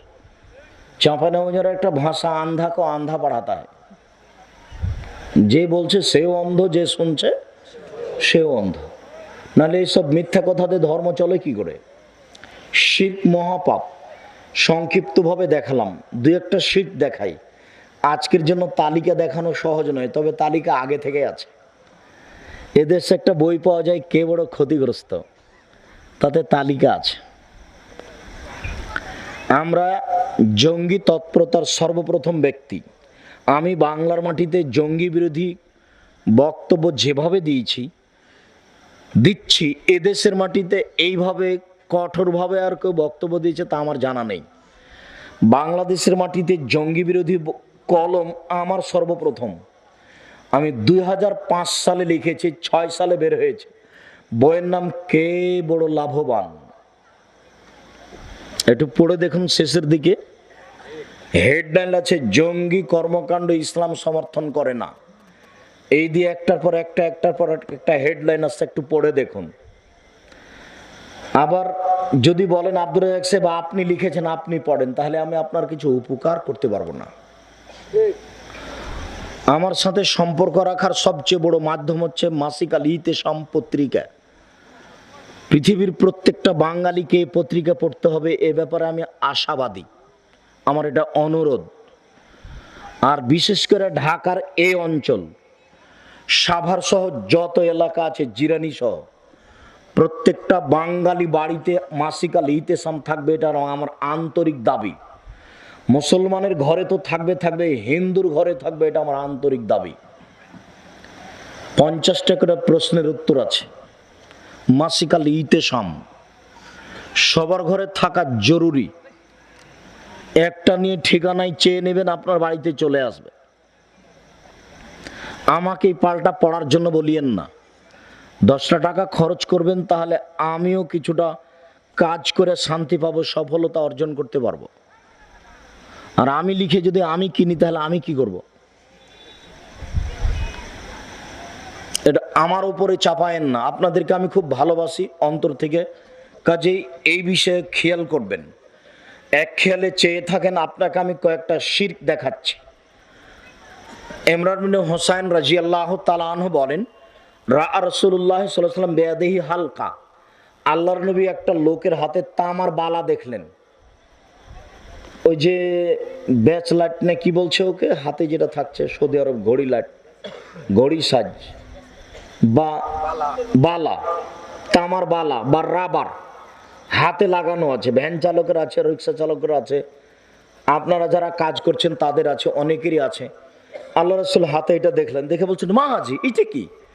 তখন লোকটা বলছে, হাজি মিলাল হয় না, আমার শরীরে দুর্বলতা আছে তো সেই জন্য এটা ব্যবহার করছি। তখন আল্লাহ রাসূল বলছেন, ইনজিয়া, এটা খুলে ফেলো। এটা তোমার হাতে থাকলে আরো দুর্বলতা বেশি হয়ে যাবে। আলাইকা, তুমি যদি মরে যাও আর এটা যদি তোমার হাতে থেকে যাই, মাফরাতে ইয়াউমুল কিয়ামা, তাহলে বিচারের মাঠে তোমাকে জাহান্নামে যেতে হবে। তাহাজ্জুদ পড়ে আর হবে না কাজ। যাদের হাতে তামার বালা আছে, রাবার জাতীয় বালা দেওয়া আছে, এরা যদি এখন খুলে দেয় মারা যায়, তাহলে দেরিতে হলো জান্নাত হবে। আর যদি হাতে থেকে যায় তাহলে জাহান্নাম হবেই, তার কোনো বাঁচার পথ নেই। কেন? ও মুশরিক অবস্থায় মারা গেল। আব্দুল্লাহ ইবনে মাসউদ রাদিয়াল্লাহু তাআলা আনহু বলেন, রাসূল সাল্লাল্লাহু আলাইহি সাল্লাম বলেছেন, ইন্নার রুকা ওয়াত তামাইম ওয়াত তাওয়ালা শিরকুন। এই ছেলে, দেখো তো ওটা কি রাস্তা নাকি? এরপরে যদি কেউ মোটরসাইকেল স্টার্ট দেয়, তাহলে তোমরা তাকে একটু দূরে নিয়ে গিয়ে স্টার্ট দিতে বলবা। তার তো হিতাহিত জ্ঞান নেই যে এখানে কথা চলছে, আমার এই শব্দটা তার কানে গিয়ে লাগতে পারে। একটু বুদ্ধি বিবেক আছে মাথায়, কি সবটুকুই অন্য কিছু না, ভালো কিছু আছে। তোমরা আজকে খুব সোচ্চার থাকবা। ওই কোনায় দাঁড়িয়ে থাকবা দুইজন, ওই কোনায় দাঁড়িয়ে থাকবা দুইজন, তোমার আজকে বক্তব্য শোনা হবে না। আজকে আমরা তোমাদের এলাকায় এসেছি, তোমরা তোমাদের জিম্মেদারি পালন করো, আমাদের সম্মান করো, আমাদের মূল্যায়ন করো। তোমাদের কাছে এটা আশাবাদী, তোমরাই আমাদেরকে ডেকে নিয়ে এসছো। সম্মানিত দিনী ভাই বোন, আল্লাহ নবী বললেন, ইন্নার রোকা, ঝাড়ফুঁক করা শিরক। কোরআনের আয়াত পড়ে ঝাড়ফুঁক করা যায়, হাদিসের দোয়া পড়ে ঝাড়ফুঁক করা যায়। এছাড়া কালির দহায়, কি দহায়, অমুক অমুক এসবগুলো বলে যদি ঝাড়ফুঁক করে, তাহলে যে করলো সেও মুশরিক, যে করে নিল সেও মুশরিক। এরা উভয় জাহান্নামী। তামাইমা শিরকুন, গলায় তাবিজ ঝুলানো শিরক। মাদুলি তাবিজ, কতগুলো বাচ্চার গলায় এত তাবিজ আছে যে তাবিজ নিয়ে বাচ্চা চলতে পারে না। এই মুহূর্তে আপনার হাতে, কোমরে, গলায় তাবিজ থাকলে তা খুলে দিতে হবে। আংটি থাকলে, অষ্টধাতুর আংটি থাকলে তা খুলে দিতে হবে। এটা শিরক। খুলে দিয়ে যদি মারা যান জান্নাত হবে ইনশাআল্লাহ, একটু দেরিতে হলেও। আর রাখা অবস্থায় মারা গেলে জান্নাতের কোনো পথ না। আপনি মুসলমান অবস্থায় মারা যাচ্ছেন না, আপনার লা ইলাহা ইল্লাল্লাহ কেটে গেছে।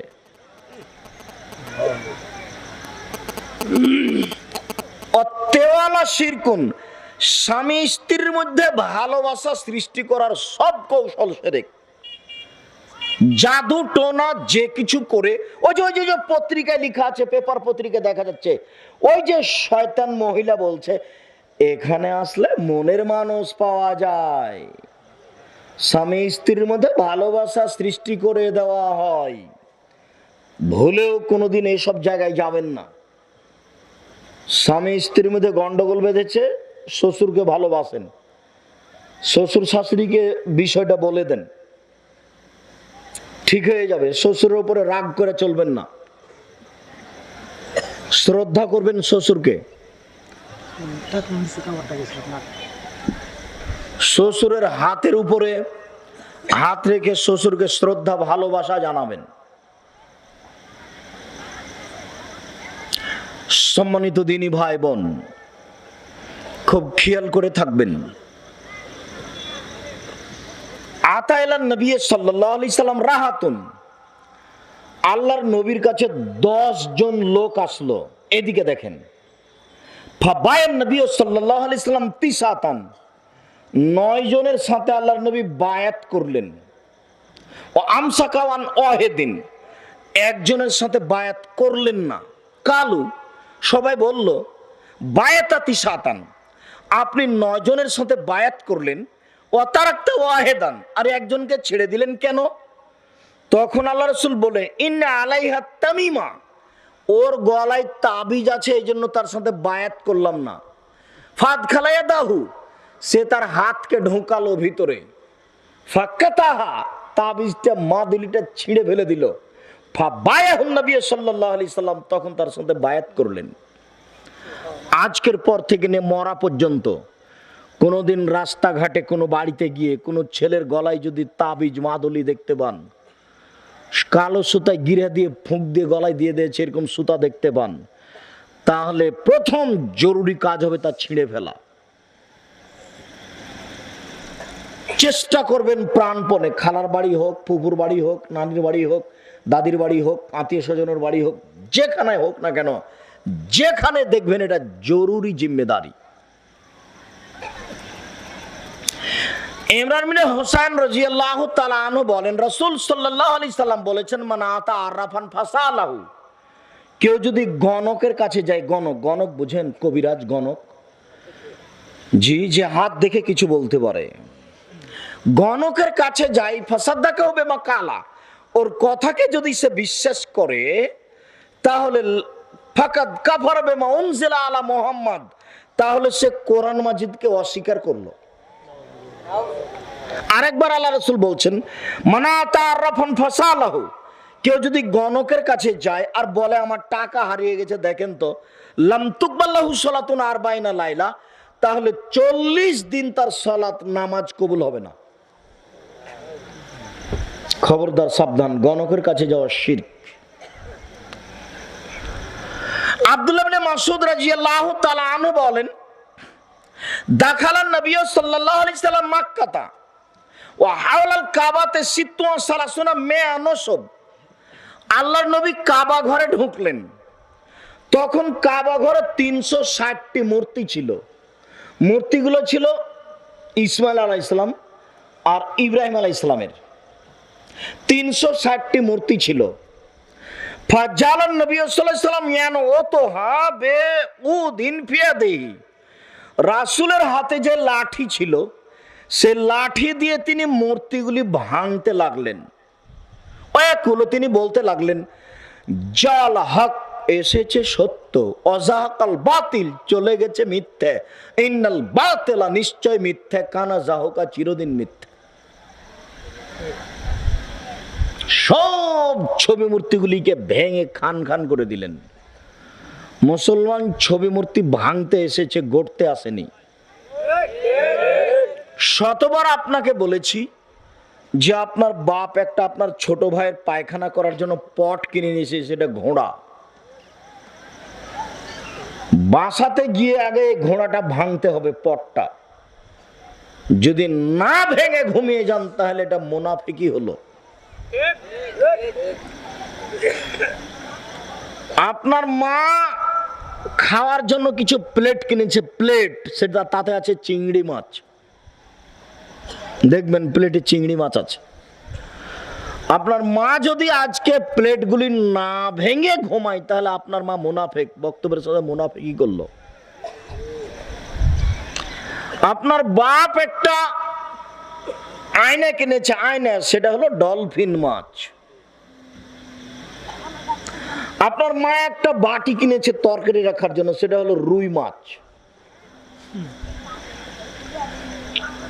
সব বাড়িতে টিন লাগানো আছে, আগামীকাল লেবার মিস্ত্রি লাগাতে হবে। মসজিদে যত টিন আছে সমস্ত টিনের ওই ঘোড়ার মুখের উপরে কালি লাগাতে হবে। আলকাতরা বুঝেন আপনারা, নাম শুনেছেন?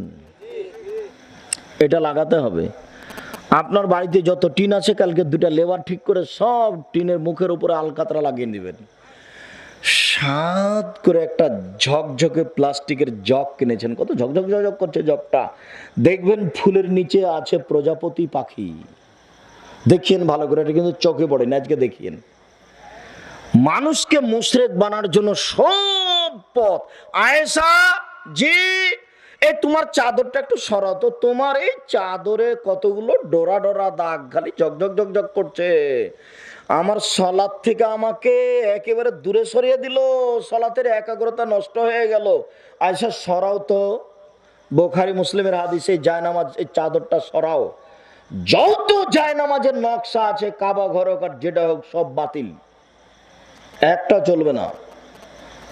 আজ থেকে জায়নামাজ উল্টিয়ে সলাত আদায় করবেন অথবা এটা জ্বালিয়ে দিবেন।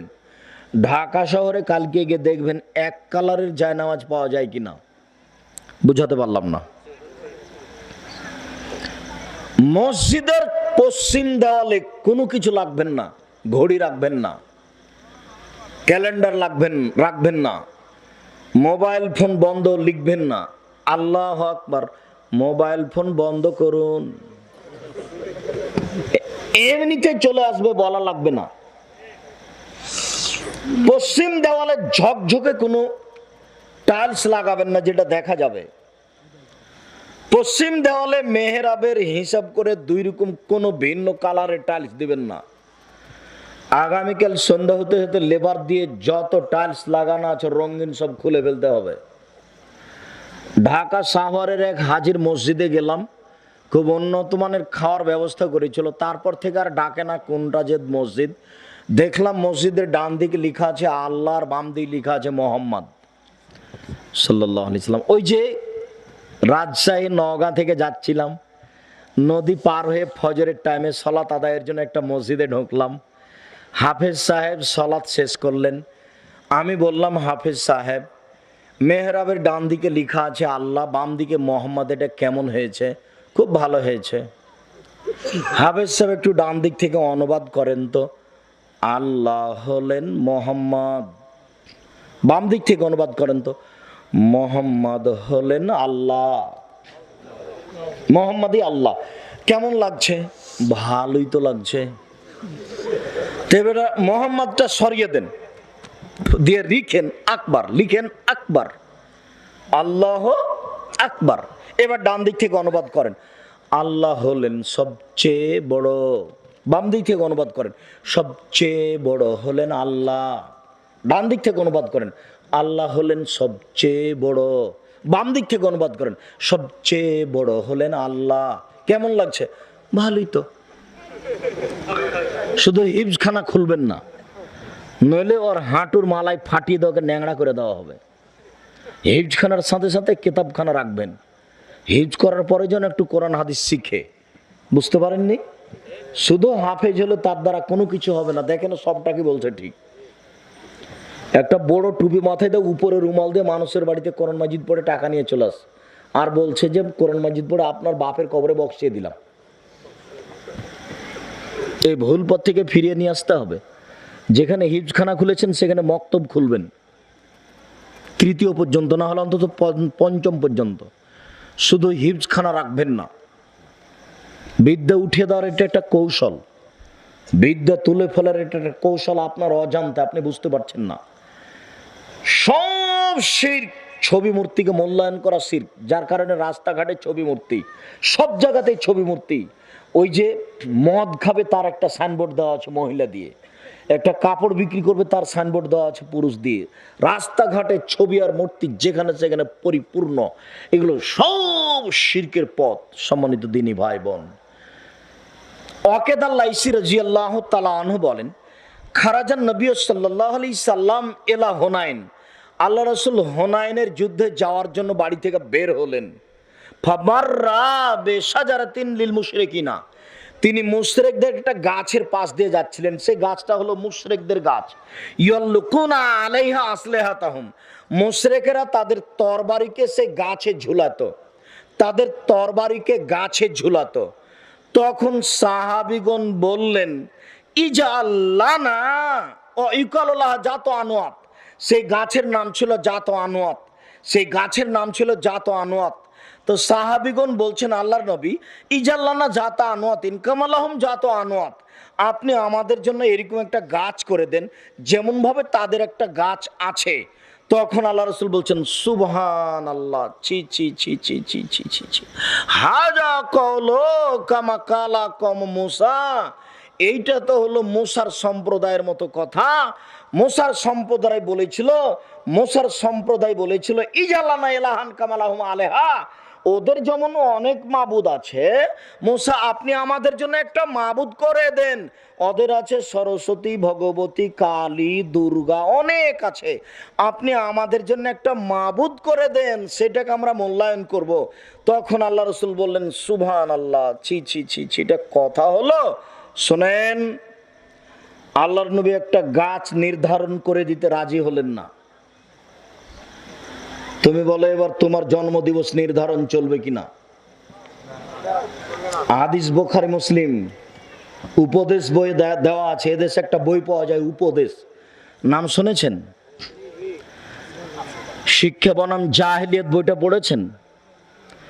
1 থেকে ক্লাস 10 পর্যন্ত সব বইগুলি পরিবর্তন করতে হবে, সেটা লেখা আছে শিক্ষা বনাম জাহেলিয়াত বইয়ে। একটা ছোট্ট পড়াশোনায় লেখককে তোবা করতে হবে। লেখক বলছে, এই খোকা মাথায় কি রে, আমের ঝাঁকা, খাসনে কেন, দাঁতে পোকা, বিলাসনে কেন, ওরে বাবা।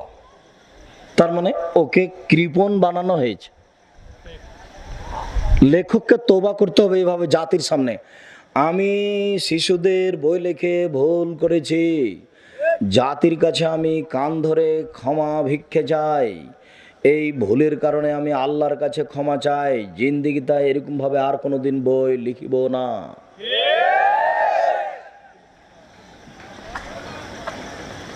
এই খোকা মাথায় কিরে, আমের ঝাঁকা, খাসনে কেন, দাঁতে পোকা, বিলাস না কেন, নেন না। কি হতো? নেন না। সেখানে বলছো ওরে বাবা, একটা বাচ্চা ছেলেকে কৃপণ বানাচ্ছ, লিখো, কাউকে তোবা করতে হবে।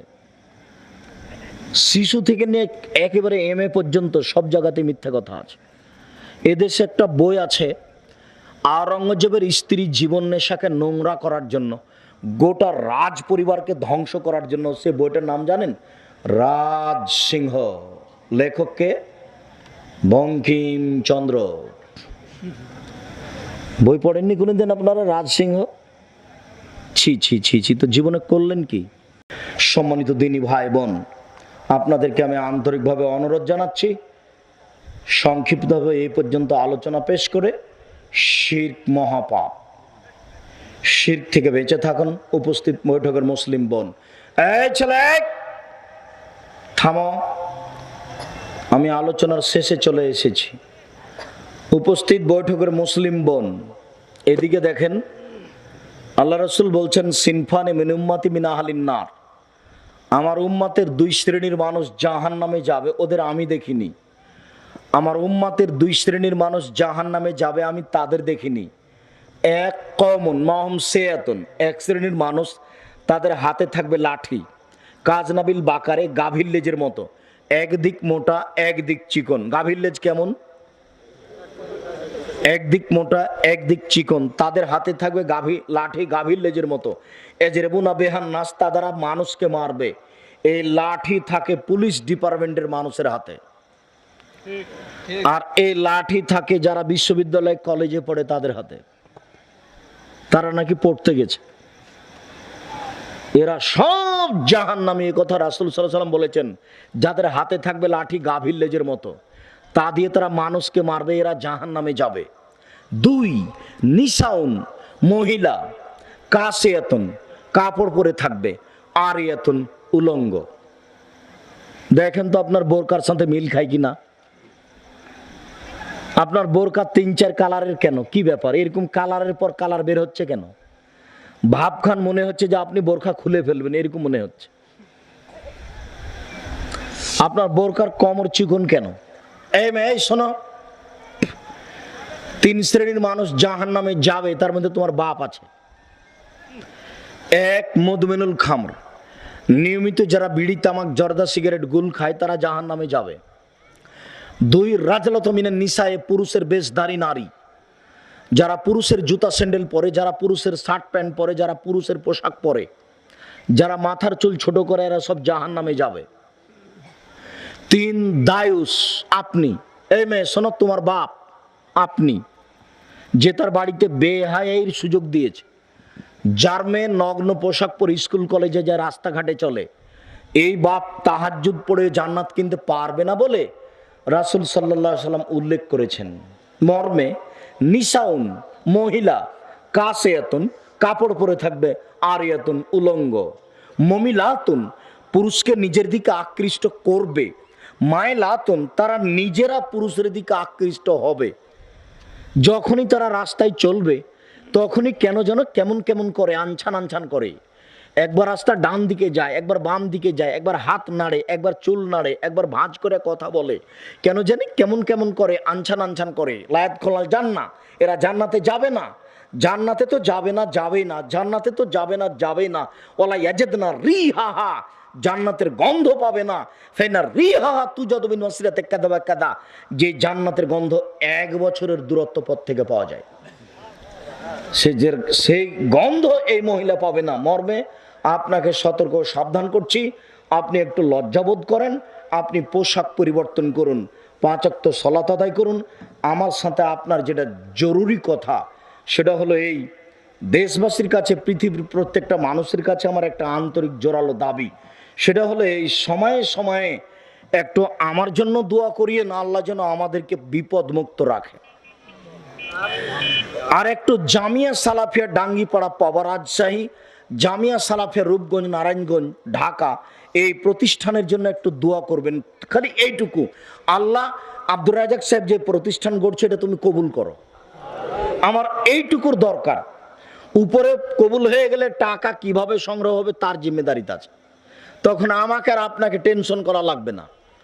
আর যদি ওপরে রাজি না হয়, ওখানে যদি একটু নড়চড় হয়ে যায়, সারা দেশবাসী জোর দিয়ে যদি কাজ করেন হবে না। কাজে একটু বলবেন আল্লাহ তুমি কবুল করো। 2 প্রতিষ্ঠানে এখন প্রায় 1900 ছেলে মেয়ে পড়াশোনা করে। 2 প্রতিষ্ঠানে প্রায় 100 জন শিক্ষক শিক্ষিকা, প্রতি মাসে বেতন লাগে 9,86,000, প্রতি মাসে বেতন লাগছে প্রায় 10 লক্ষ। 82 জন এতিম আছে, তাতে 18 জন বড় এতিম মেয়ে আছে যাদের বিবাহের প্রয়োজন। 25 জন এতিম মেয়ে আছে, 18 জন বড় মেয়ে আছে। 82 জন এতিম ছেলে মেয়ের খাওয়া খরচ বহন করে প্রতিষ্ঠান। 2 প্রতিষ্ঠানে মসজিদ নির্মাণ হতে যাচ্ছে, রাজশাহীতে আরম্ভ হয়েছে, যার একতলাতে 3000 মুসল্লি ধরবে। 30 কাতার, এক কাতারে 100 জন মুসল্লি। উত্তর দক্ষিণ হলো 154 ফুট, আর পূর্ব পশ্চিম হলো 141 ফুট। রাজশাহীতে মসজিদের কাজ আরম্ভ হয়ে গেছে, একতলাতে খরচ হবে প্রায় 3.5 কোটি টাকা। এই টেনশন আপনাকে ভোগ করতে হবে না যে কিভাবে হবে, খালি আপনার কাজ উপরে বলা যে আল্লাহ তুমি কবুল করো, ওই টেনশন আমি ভোগ করি না, কাজে আপনাকে করতে বলছি না। 2013 সালের 24শে আগস্ট রোজ মঙ্গলবার জামিয়া সালাফিয়া রূপগঞ্জ নারায়ণগঞ্জ ঢাকায় বলেছি, আমার হাতে টাকা নাই এ কথা সত্য, এখানে প্রতিষ্ঠান গড়বে এ কথা সত্য, ইনশাল্লাহ গড়বে। কিভাবে গড়বে তা আমি জানি না, তবে গড়বে নিশ্চিত। দেখবেন বিশাল প্রতিষ্ঠান, জানি না আপনারা গেছেন কিনা, প্রায় 16 থেকে 20 বিঘা জমির উপরে প্রতিষ্ঠান। সম্মেলন হলে অবশ্যই যাবেন। আর 2017 সালের 16 ফেব্রুয়ারি রোজ বুধবার বিকাল 4:30-5টার সময় বলেছি, জামিয়া সালাফিয়া ডাঙ্গিপাড়া পাওয়া রাজশাহী, আমার হাতে টাকা নেই এ কথা সত্য, এখানে প্রতিষ্ঠান গড়বে এ কথা সত্য, ইনশাল্লাহ গড়বে। কিভাবে গড়বে তা আমি জানি না, তবে গড়বে নিশ্চিত। মর্মে কথাটা স্মরণ রাখবেন। সকল দিনই ভাই বোনকে যে বইগুলি কিনতে বলছি, বিশেষভাবে মিন্নাতুল বারি, আব্দুল্লাহর লেখা বুখারীর সর্বপ্রথম বাংলা ভাষায় ব্যাখ্যা। বাংলা ভাষায় এর আগে কোনোদিন বুখারীর ব্যাখ্যা বের হয়নি, সেটা হলো মিন্নাতুল বারি। আমার লেখা তাওজিহুল কোরআন তাফসির, এটা আমার জীবনে বড় সাধনা। তো এই তাফসির সংগ্রহ করবেন, মিন্নাতুল বারি, এছাড়া অন্যান্য বই, কেন এই নির্যাতন কি তার প্রতিকার, তারপর আদর্শ পরিবার, আদর্শ নারী, কে বড় ক্ষতিগ্রস্ত, কে বড় লাভবান, সমস্ত বইগুলি স্টেজ থেকে সংগ্রহ করার আন্তরিকভাবে অনুরোধ জানিয়ে, যদি দোয়ার বইটা থাকে 42টা সহিহ হাদিস আছে হাত তুলে দোয়া করার, ও বইটা সংগ্রহ করেন, হাত তুলে দোয়া করার 42টা সহিহ হাদিস দেওয়া আছে, 16টা স্থান উল্লেখ করা আছে। সকল দিনী ভাই বোনকে বইগুলি স্টেজ থেকে সংগ্রহ করার জন্য আন্তরিকভাবে অনুরোধ জানাচ্ছি। আপনি না পড়তে পারলে অন্য কেউ পড়বে, তাতে আপনার নেকি হবে, আমারও নেকি হবে। কাজে কেউ ছেড়ে যাবেন না, সবাই স্টেজ থেকে নিয়ে যাবেন।